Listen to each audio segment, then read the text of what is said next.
sasa mbere yuko dutangira, mbere yuko nkuramo iyi pose bantu banjye, bantu nkunda, hari abantu benshi bari kugenda badukoraho kopi bikatubabaza cyane, ugasanga bari kutwicira filime, bantu bakora kopi, bantu mukora kopi cyane cyane kuri channel yacu YouTube, usanga hanini hari amacana agenda twiyitirira, ugasanga arakora kopi, kandi iyo bakoze kopi filime yacu itakaza ishusho ryiza. Sasa niba umufana wacu ko kudufana bya nyabyo, uri umukunzi wacu kunda gasobanuye, si ngombwa ngo ufane ahubwo ukunda filime zacu.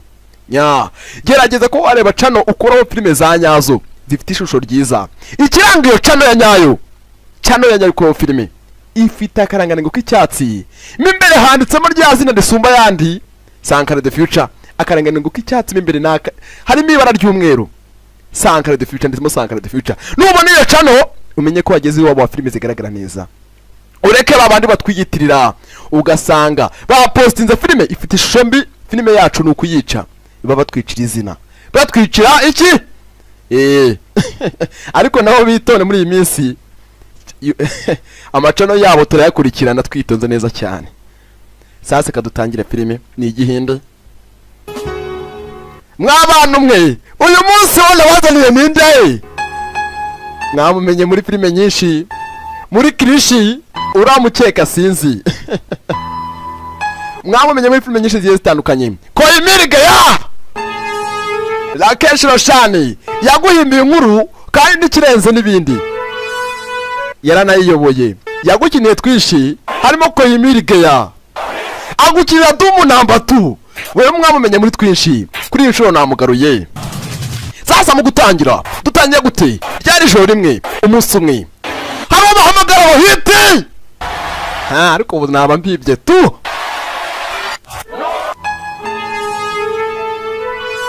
Katuze tuyitangire neza cyane, mu gutangira igihe kimwe, ijoro rimwe, umunsi umwe. Hari abahamagara wa hiti n'abafana bagukunze bya nyabyo. Hamwe umufana kubona ukagira ngo abonye ijuru. Ni nkanya nyiri kubabwira, burya umufana wabonye. Sasa umusore aho dutangire nawe afite ijwi, umva ijwi witonze. Umva umusore, ni nkanya nyiri kubabwira nabwiza ukuri. Ijwi ryiwe ni ya majwi meza pana wundi usanga bavuga ukagira ngo ijwi babikura mu gahanga. Ugasanga umuntu n'umugabo aravuga ijwi wagira ngo ni ry'abagore. Hari n'abagore usanga bafite amajwi kagira ngo ni nuza shane Rufonsina. Sasa umusore urahanga we no muhanga afite ijwi, nuko tuyitangiye. Aka gafilime ngatuye abakunzi banje bose aho bava bakagera mu bihugu byose, ndabizi Sankara the Future ibihugu byose umaje kubibira imitima. Mu gutangira musore yaracuranze akora mu mirya, kumbi ikigoryi cyarotaga, cyakananga cyarotaga. Musore yarotaga ageze gutya. Sasa yafashe gitari